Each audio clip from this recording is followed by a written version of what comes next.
Hello everyone, again welcome to my channel. और हम जो आज डिस्कस करेंगे वो है topic pharmaceutical calculations. Pharmaceutical calculations क्या होता है, क्या इसका बेनिफिट है और किस तरह से फार्मेसी फील्ड में फार्मास्यूटिकल कैलकुलेशंस होती है, किस तरह के सिस्टम्स अडॉप्ट किए हुए हम लोगों ने, वो हम आज डिस्कस करेंगे। तो जो मेजरमेंट्स होते हैं जनरली, उनको कौन से मेजरमेंट को हम फार्मेसी में यूज़ करते हैं।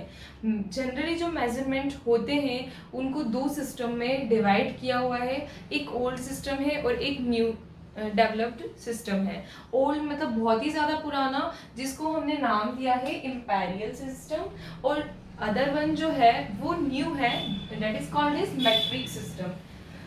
ये टॉपिक जनरली बहुत ही ज़्यादा इम्पॉर्टेंट है। क्यों फार्मेसी में ये टॉपिक ज़्यादा इम्पॉर्टेंट है, क्यों कैलकुलेशंस इम्पॉर्टेंट है? क्योंकि वी आर फार्मासिस्ट और we are dealing with the patients. तो पेशेंट्स जो होते हैं उनके लिए कैलकुलेशंस क्यों इम्पॉर्टेंट है? हम कोई भी दवाई बना रहे हैं, अगर उसमें मेडिकामेंट का कैलकुलेशन यानी कि अमाउंट, उसका जो मेजरमेंट है, अगर वो कम या ज़्यादा हुआ, that is directly affect the body of patient. वो डायरेक्टली अफेक्ट करेगा पेशेंट की बॉडी पे। अगर आपने डोज कम दिया है तो क्या होगा, जो आप जिस चीज़ को ट्रीट करने वाले हो उसको ट्रीटमेंट ही नहीं हो पाएगा, उसको एक्चुअल डोज नहीं मिल पाएगी, उसका इफेक्ट नहीं आएगा।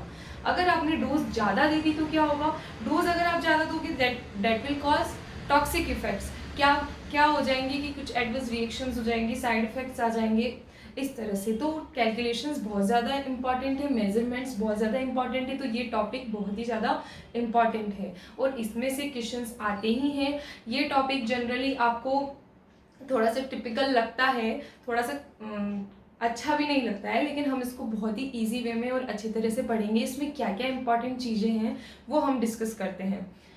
तो दो तरह के सिस्टम्स हो गए, इम्पेरियल सिस्टम और मैट्रिक सिस्टम। जो इम्पेरियल सिस्टम था वो मैंने बताया कि जो ओल्ड यानी प्रीवियसली जो यूज़ करते थे, यानी कि पहले हम मीटर, सेंटीमीटर, मिलीग्राम, ग्राम्स ये नहीं यूज़ करते थे। हम क्या यूज़ करते थे, हम पाउंड यूज़ करते थे, ग्रेन्स यूज़ करते थे सॉलिड को वे करने के लिए। तो उसको हम इम्पेरियल में डालेंगे। और मैट्रिक, नाउ हम कौन सा सिस्टम अडॉप्ट कर लिया है, मैट्रिक सिस्टम।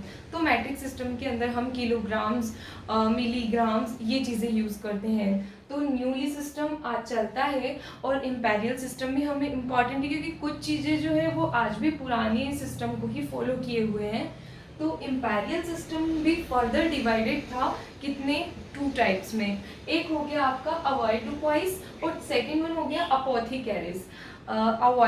अवॉइडोपॉइस में क्या था, जो पाउंड था वो इसकी स्पेशल यूनिट यानी कि स्टैंडर्ड यूनिट थी, और जो अपोथेकेरिस थी उसमें ग्रेन्स जो था वो क्या था, इसका ग्रेन्स जो था वो इसका स्टैंडर्ड यूनिट था। तो अवॉइडोपॉइस में क्या था, एक पाउंड यानी कि 1 LBs इसको डिनोट करते हैं। आपको इसका सिंबल याद करना बहुत ज़रूरी है। पाउंड का जो सिंबल होता है वो दैट इज कैपिटल L और B होगा। 1 पाउंड इज इक्वल्स टू, इसका नाम है जैसे कि अवॉइडोपॉइस। तो इतने अवॉइड्स होते हैं एक पाउंड के अंदर। एक पाउंड के अंदर 1 pound is equal to 16 avoids. ठीक है, तो 1 पाउंड इज इक्वल्स टू, अगर आप ग्रेन्स में भी देखोगे तो उस टाइम पे ग्राम्स नहीं होता था, 7000 ग्रेन्स। ठीक है, तो अगर हम 1 pound is equals to 16 avoids लिख सकते हैं और 1 pound is equals to 7000 grains लिख सकते हैं, तो 1 औस यानी क्या हो गया आपका, अवॉइड्स ही होता है। इसको आप अवॉइड्स ही बोलते हैं, लेकिन इसको डिनोट OZ से किया जाता है। तो वो क्या हो जाएगा, 7000/16। इसको आप डिवाइड करके देखोगे तो जितना आएगा वो ग्रेन्स है। यानी कि इस सिस्टम का जो नाम है अवॉइडोपॉइस, इसके अंदर पाउंड स्टैंडर्ड यूनिट थी। 1 pound is equals to 16 avoids होते थे, और 1 pound is equal to 7000 grains थे। तो हम बोलते हैं कि 1 अवॉइड्स में कितने ग्रेन्स होंगे, तो हम क्या करेंगे, 7000 में 16 डिवाइड कर देंगे, तो क्या आएगा हमारा वैल्यू, 437.5। ये very very very very important है। किसी भी कंपटीशन एग्जाम में या फिर किसी भी सब्जेक्टिव क्वेश्चन में भी आपको ये पूछा जा सकता है। तो इस तरह से ये आपका अवॉइडोपॉइस है। अब हम बात करते हैं अपोथेकेरिस की। इसके अंदर स्टैंडर्ड यूनिट क्या थी, इसके अंदर ग्रेन्स है, इसके अंदर क्या है, पाउंड है। तो इसमें आपका क्या हो गया, पाउंड, तो इसमें हो गया आपका ग्रेन्स।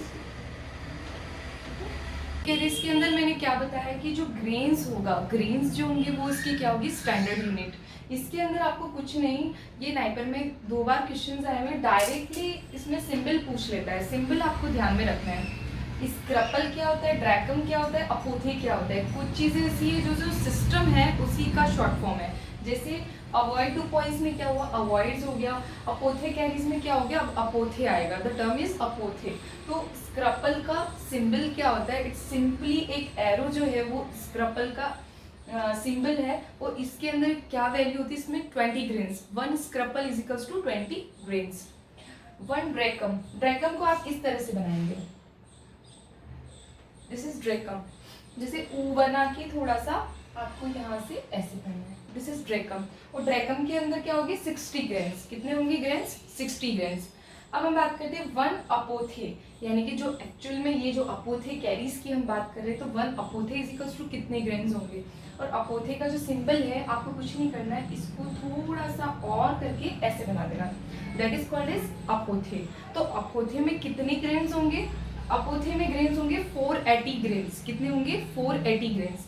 तो वापस से आप रिवीजन कर लीजिए, 1 scruple is equals to 20 grains, 1 drachm is equals to 60 grains, और 1 apothecary is equals to 480 grains. तो ये तो आपका हो गया थोड़ा सा डिफरेंस सा जिसमें एरो था। अब हम वापस बात करते हैं, अगर हम 8 ड्रैकम ले लें तो 1 अपोथे बनता है, 8 ड्रैकम। अब ड्रैकम और अपोथे में क्या रिलेशन है, ड्रैकम और इसमें क्या रिलेशन है, तो ये 8 होने चाहिए तब जाके ये 1 बनता है, ये 8 होने चाहिए तब जाके ये 1 बनता है। और 12 ऑन्स इज इक्वल्स टू 1 अपोथे। ऑन्सेस क्या होंगे, ऑन्सेस भी एक फर्दर एक यूनिट है। ऑन्सेस को जल्दी ओज भी कहा जाता है, जिस तरह से ओज, यानी 12 ऑन्सेस मिलके कितना बनाएंगे, 1 अपोथे। और 8 ड्रैकम मिलके कितना बनाएंगे, 1 अपोथे। तो 1 अपोथे इज इक्वल्स टू कितने ग्रेन्स हो गए, 5760 ग्रेन्स। ये भी very very very very important है, ये आपको ध्यान में रखना है। तो हम वापस रिवीजन कर लेते हैं। एक स्क्रपल यानी सिंगल एरो मिला के 1 अपोथे बनाते हैं, 12 ऑन्सेस मिलाकर 1 अपोथे बनाते हैं। उस तरह से 1 अपोथे इज इक्वल्स टू हो जाएगा 4760 ग्रेन्स। ये आपका 1 apothecary is equals to 5760 grains. Directly question आ सकता है और इस पर न्यूमेरिकल भी आ सकता है।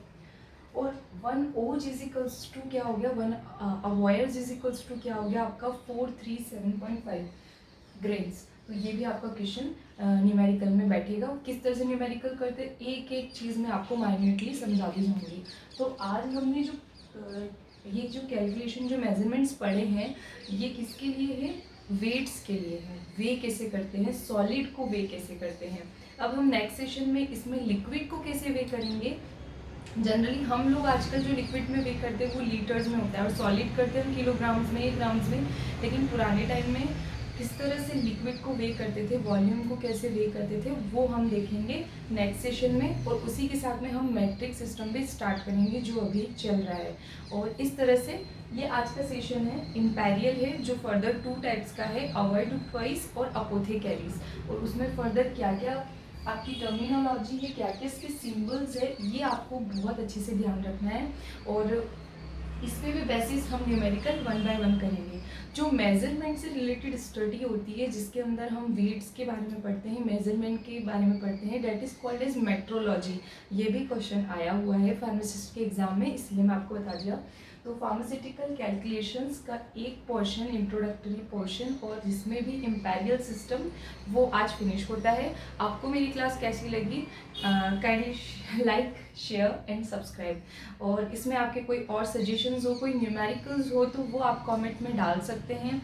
आप इसको मोर शेयर कीजिए, ताकि जो लोग इन टॉपिक्स को नहीं पढ़ते हैं और जो इसको स्किप कर जाते हैं, उनके लिए ये थोड़ा सा फ़ायदेमंद हो सकता है।